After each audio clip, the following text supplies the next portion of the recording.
Hi, everyone. Welcome back to another Matt Talks. This week, I wanted to talk about cybersecurity, a topic that you should all be passionate about, but possibly are not. And I'm hoping that Josh can get us excited about this particular topic. Josh, thank you for joining. Thank you. It's a good pleasure to be here.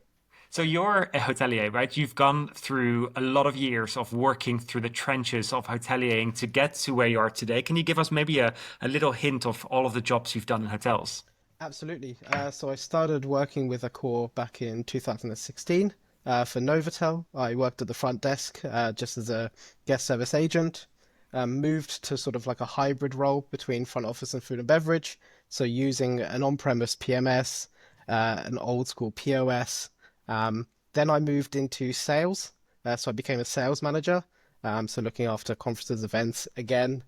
A really tough old school system there as well. What Um, system? I'm just thinking if I this remember it. was, oh, if I can remember, it was Digi, I think it was Oh, I've called. never worked with that It one. was Okay. not a fun one. But then, yeah, then of course in 2018 I moved to Penta Hotels. Started as a guest service manager there, so looking after everything operational in the hotel, looking after food and beverage, front office, kitchen, housekeeping, maintenance, which was really good fun. And then in 2022 moved to our central support office in Frankfurt, but from home in the UK, Oh, luckily. that's nice. So yeah, So the joys of your remote working. entire architecture today is in the cloud. If you're working from home, I'm assuming you're just in cloud systems today? Mostly, we have a couple that we're still phasing out, Door lock but systems or like what are those systems? door lock systems, financial ERP that we're trying to Oh, get of away course, that's from, the other and one. yeah, but mostly now at this stage, because we've just, I'm really pleased to say, as of last week, finished our rollout to Mews, so Nice. Congrats which on was that super cool. rollout. It's taken us a very long time from the first pilots to getting the entire chain rolled out, but it's been a personal passion project for me to get really involved in this. And I just love the energy that I've been feeling from the brand and how you've embraced what we brought to you. So thank you for doing that so successfully. Yeah, thank you. No, it's been a really exciting 3 months. It's not been easy. It never is. Yeah. Um, but no, But I with the think right yeah, attitude, it's all possible. And I think, honestly, now the fun starts because now you've got the right system in place to start building on top of it. And I do genuinely think that it only gets better from this point forward. yeah, I think that's the biggest thing the hotels have noticed. It's the fact that we can say, hey, we can actually just build on this so quickly compared to before, where we were like, oh, if we want to develop something or have our PMS partner add something in, we have to wait 6 months. Yeah. I'm like, hey, I can actually activate this integration in 10 seconds. Yeah. It's mind blowing for them. It's really crazy. And your job title is Operations Systems Manager. Whereas most hotels will have a traditional IT department that manages the printers and the computers and the server, but like your role sounds like it's something different than an IT role. Can you explain it maybe? Yeah, so we have a digital department who focuses really on everything sort of core IT, so the actual hardware, the network aspect. But what we did is we then split off a systems team who are the real experts. I say experts, but experts in their field, because we know so much about all of these systems, such as PMS, POS, how to really utilize them best, because we've lived and breathed them. For me, I've used PMS as I said, for 10 years now. Yeah. And yeah, then I have my colleague with me, and she is also really good. So we have these experts in the field who are great to go into the hotels and know exactly what we're talking about and really tackle and develop and build on these systems, Nice. compared to just having a typical IT team who are maybe network experts, but not so much a hotel expert. Yeah, cloud software Yeah, experts, yeah, that understand what happens in the operation and what absolutely. systems you need to support that. Yeah. So today's topic is around security, and I remember 2021 was the year that you guys had quite a bad cyber attack. Can you share what happened? Yeah, so it was on October 7th, 2021, Oh, which was it's the like day in your my heart now. son, You remember that date forever, right? yeah, it was the day my son was born. Oh, that's why. Yeah, yeah. So it was a great day and a terrible day at the same time. I remember I was in the hospital. My son had just been born. Everything was great. And then all of a sudden my phone's going crazy and I'm like, hold the baby, let me just check what's going on. And then I just saw, hey, we've been hacked. Everything's not working. Everything's down. And at this time I was working in one of the hotels. So from my side, I wasn't working centrally. But the messages just started rolling in from our central department. They were like, take every piece of hardware you have, every computer, every laptop, throw everything in the bin. And we were like, what on earth is going on? And at the time, we were using an on-premise PMS. So we were like, but how can we work? They were like, you can't. They were like, we have to stop working, shut everything down, shut the doors, kick everyone out, done. I was Wow. like, this is crazy. So as They the had news, how, yeah. how had they gotten access to the systems? So it was what we call an old school MPLS setup. So multi-protocol label switching. So basically, we had a network technology that basically everything goes through each other. So all the networks went through each other. So basically, as soon as these hackers got access into one element of our system, they had access to our whole infrastructure. Um, and from there, they just walked freely through our whole network, And went and through. they just broached one person's access to that network, or how do they get in? Yeah, it was literally just through one singular access. And then, as you said, from there, they had access to every server, every virtual machine, every computer. They deactivated our antivirus, and then that's when they put the ransomware in. Ah, So, that's crazy. yeah. And then I'm imagining if you're running a hotel, then you have no system to check people in. You didn't even probably know who were the guests on arrival unless you had printed the backup reports. Yeah, luckily this was quite a strict protocol we had in the hotels. This was Good. at least back in the day. These were one of the what we considered a top cybersecurity thing. But now I look back, it's crazy. But yeah, I mean, just for that one day, we had at least the arrivals reports. But I remember we had to go to the local supermarkets. We had to buy supermarket laptops. We had to connect our key encoders by VGA cables. Just nothing was able to stay on the network at all. We literally managed everything from For how many WhatsApp. days? This was a whole week we did this for. For the So entire chain. yeah, every single hotel across 6 different countries. So So then coming out of that, like once you start coming online, you start to run an after action or post-mortem, we call that at Mews, where we start like, how did this happen? But how do we prevent it going forward? What came out of those meetings? Like what was the biggest strategy change that you guys had saying we need to change the way we think about technology? yeah, I mean, we completely overhauled everything. We then got working with an external IT partner and really changed our IT team from sort of just IT people to sort of digital experts. And we had to build like what we call these 6 pillars, and now it's such a really important topic because we now have these 6 pillars, which is to protect, to prevent, to detect, to respond, recover, and review. And under each of those, I think we have like 20, 25 different um, steps and elements that we've put into place to really control everything regarding security. It's And do you feel you're in a much better place today to prevent this from happening again? Oh yeah, I think so now. If we talk in terms of like protecting, we have everything from like conditional access to like IP restrictions and web content filtering. Then we have People detection. We might have not understand what you're just saying there. What is an IP restriction, for example? so, for example, what we say is we know everyone works out of our hotels in Germany, for example. If one of those people picks up their laptop and flies over to Canada and then tries to log in, they won't be able to because we're like we need to detect where something is not very common, something is Yeah. not normal. And when we see that, we're like, no, you can't do anything. First, it needs to go through checks and approval to make sure you can work. Wow. What other things did you put in place? So I think as well, obviously, like network scanning, monitoring. So literally, we have now a third-party company who's literally constantly monitoring the entire network. So every user, every computer, anything that's flagged that is even remotely, uh, Okay. dangerous, then We're it's just looking, yeah. like instantly they will shut down that whole device or that whole user. And does Um, this happen often that you shut someone out of their yeah, device I think that every day. every day? Yeah, because it's unbelievable how much happens now. We see it with like deep fake scams, and one person's email gets hacked, and then the CEO is sending out an email asking for you to Yeah. transfer a million euros. It's unbelievable. Yeah. But do you see that team members are now hyper aware of it, or does it require constant training? I think more so at a higher level, it's very well known, but the further down the scale you go, the more people are just like, oh, you've enabled two-factor authentication. This is so annoying. This Yeah. takes it so long for me to log into my system. And I'm like, yeah, but if you actually saw behind the doors what we're doing and why we're doing it. And I think that's the awareness we're trying to push.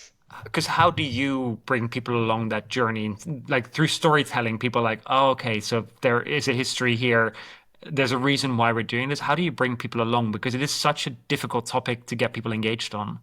Yeah, so we do an annual sort of sad review of the of the event. So every 7th of October, we sort of bring it back up and say, "Hey, this happened. Um, this is our sad moment in history." But on That's top of really that, good.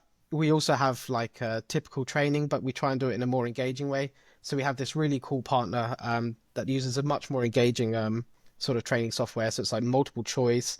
It's more engaging quiz questions than just your typical slideshows. Yeah. Um, and then our IT department also do a fantastic phishing campaign attempt every week or every 2 weeks.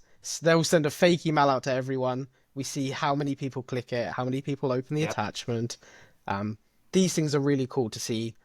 The more we go along, how less and less people are clicking those things. Because how would you recommend, because you had a critical event in 2021 that you can storytell throughout the company and to create that awareness, but a lot of hotels might not have had such a major critical event. How would you recommend that they broach this topic and get people talking about security settings, etc.?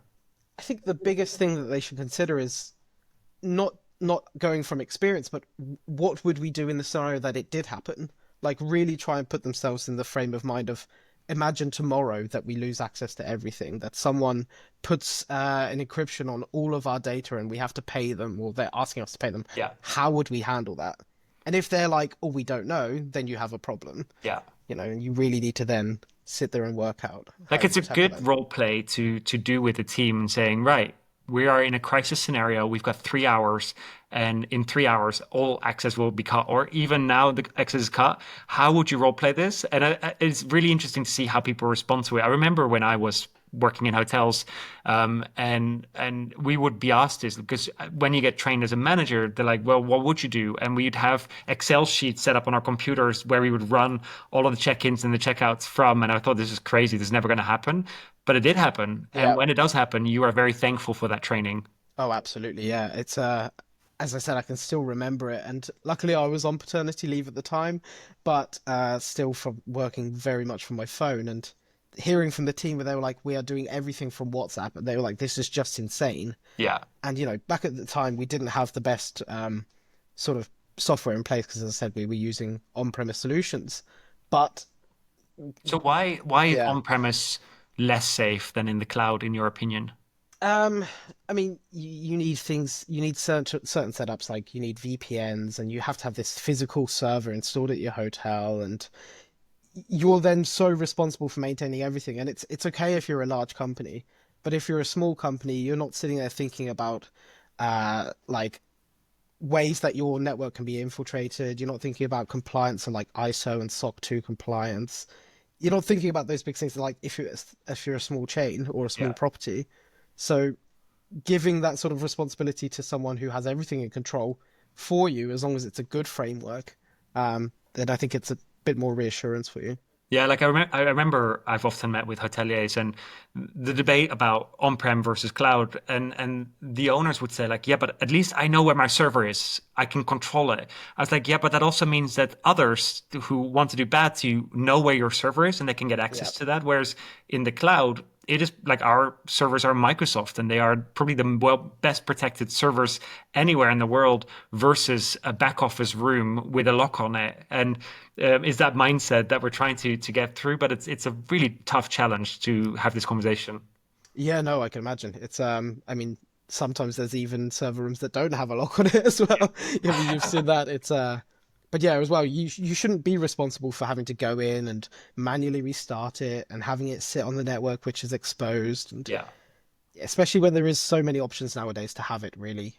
As you there's said, just no like reason. Yeah, on the exactly. like hosted with Azure or things like this, then And it's there's yeah. been in the recent year, we've seen an increase in phishing attacks happening against hospitality, and it's not just against Mews; it's against any company that operates with really sensitive guest data.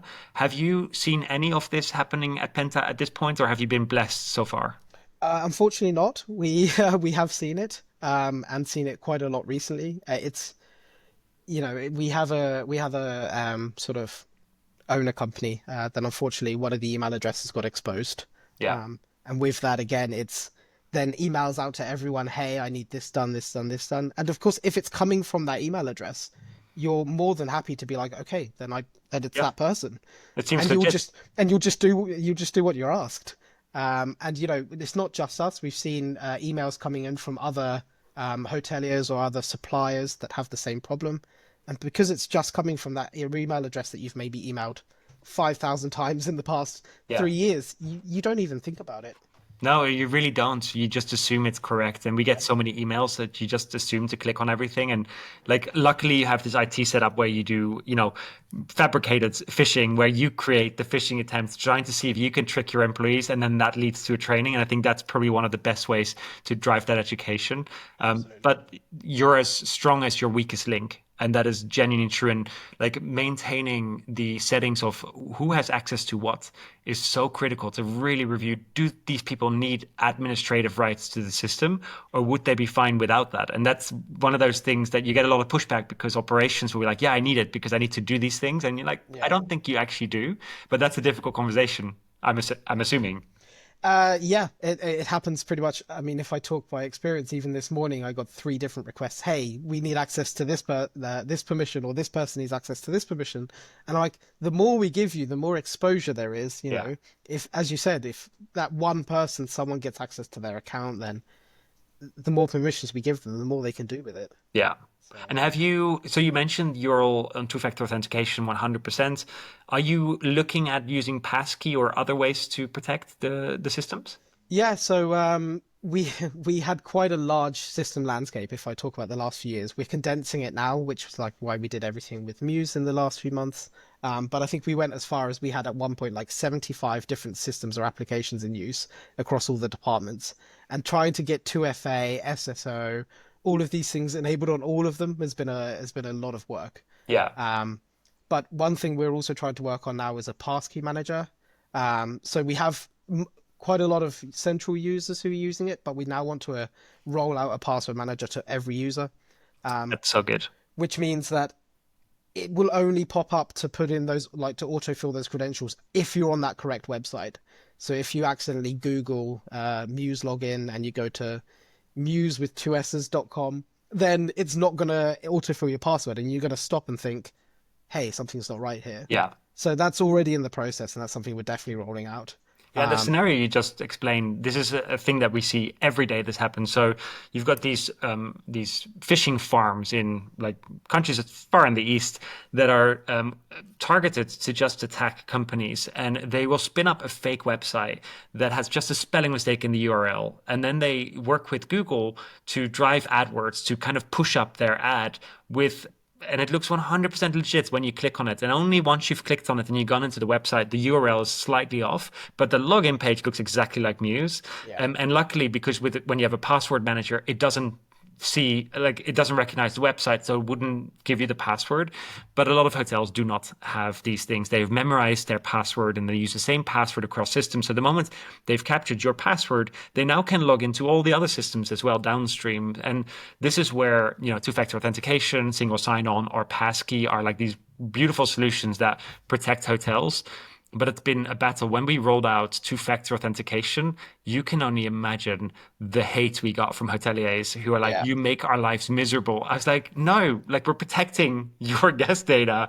But hoteliers, we just like to log into systems as fast as of possible. course. I mean, I still see it even now. Like I said, I've been on property for the last 9, 10 weeks, traveling around, rolling Muse out, and you still see people writing passwords down on post-it notes, and you're like, what are you doing? Yeah, it's unbelievable. But no, I think also with the Muse passkey, like we're trying to instill like some information with them. We're like, if you use Muse Passkey, it's a one-click login. You don't have to wait and find your Yeah. code on your authenticator app. But it's also then an added layer of protection. You know, I never really understood what Passkey was until I started using it, and it's biometric login basically. So with your password manager, you set up a biometric login. So every time you log into that on your computer, you log in with your facial scan or with your fingerprint, and they can't copy that. Like that is impossible to copy. So it's the safest way to log in to anything. And we all have Passkey. We all have a smart, like there's not a person I know that doesn't have a smartphone Of course. with these things installed. And it's really incredible. And I just last week I saw that even now WhatsApp has set up Passkey, and I was like, they've been watching our blogs. Like it's really nice that they're finally realizing that this is the future. But I'd say if you do anything, it's really enforced passkey and making sure that biometric login is the only way to go. I had a success this weekend because I had lunch with my mother and my father, and I've finally gotten my mother to use Apple Pay. Oh wow. And because I was like, it's biometric. Like every time you pay, it's the device knows that it's you because of your facial recognition. But I've been fighting that for a couple of years, so that's my big victory this week. Yeah, I still have that fight when I go to Germany a lot. So in the UK, like for us, carrying a wallet is even seen as crazy. Yeah, Like it's just Apple Pay or Android or like Google Pay everywhere. yeah. But then I remember the first time I went to Germany and I got in a taxi and the guy was like, cash only, or if you really must, it's PayPal. And I was like, PayPal. what is going on? Went to a shop and they were like, yeah, it's cash or you need a physical card. We don't accept Apple Pay. I was Oh like, this God. is this is insane. So Penta Hotels is now fully in the cloud, enabled with security settings. What's next? Like, what's the thing that you get excited about from a security point of view? I think it's more sort of scaling up from here. As I said, the something as simple as with the pass keys, it's okay like if someone has a personal device, right? Because you have a camera on your laptop or a fingerprint scanner on your laptop. But many hotels will probably sit there and think, what about front desk computers where everyone shares a login? There is no like there's no laptop, it's an actual computer. I think they need to think it's actually quite simple. Like you can buy the Windows Hello cameras that you just stick on top of your computer, plug it in, and then everyone now has facial recognition.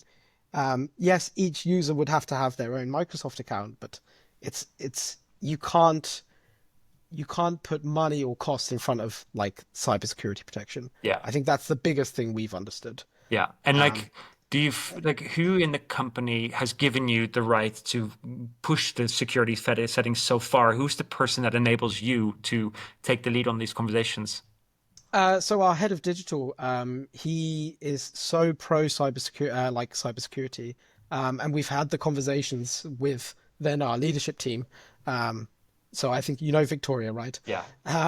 Yeah, and then just you don't even need to give an explanation. You're like, hey, no, this is absolutely mandatory in terms of security, and we're like, we cannot say, hey, this is too expensive. Yeah. Yes, like you can go really far and say we've put in so many measures that it's crazy, but even at least the base layer, you cannot sit there and think it's too expensive for us to do Like single because sign-on, yeah, we've often had a conversation because single sign-on is an entire infrastructure that you set up where you manage all of your employee logins across all of the systems, which we have at Mews, so that the moment an employee leaves, you just delete the person from single sign-on and it gets removed from all systems beautifully. But it is pricey. And for some smaller hotel groups, this might not be the best solution. And that's why we rolled out Passkey, because we're like, at least logging into the system is secure, but single sign-on is by far the best thing to do. But have a conversation about budgets before you start to roll this out because it is not cheap. yeah, no, true. And as I said, as long as there's multiple options available, Yeah, SSO is, as you said, it's great because it's just a one remove, and then it's removed across all the systems that you've enabled it with. yeah. And And we we have are, lots of yeah, turnover in our industry. People yeah, leave. This is just a exactly. thing that happens every single day. And people will always forget to offboard people. Like you may remove them from the place where it costs you the most money, like with Active Directory or Azure, where you're paying the license fee. Yeah, But if you've got that user across 15 other systems, someone somewhere will forget to remove that user. yeah. And each time that's one added element of risk. And it just keeps building and building. And especially in this day and age, you can't have any of those like exposures. No. Josh, I've really enjoyed the conversation. And I can imagine the stress that 2021 and that attack has caused you, but I love how you guys have taken that as a moment of change and you've leaned into the change. You've embraced the cloud, you've embraced security settings. I think you set such a great example for our industry, which is under a constant attack of these cyber criminals. So thank you for sharing so openly. I think having people like you talk about this will get hopefully open up some people's eyes and think maybe today is the day that I'm going to change these things. So thank you for sharing. No, it's been a pleasure. It's definitely something that we need to get the word out about for sure. Yeah, nice. Thank you. Thank you.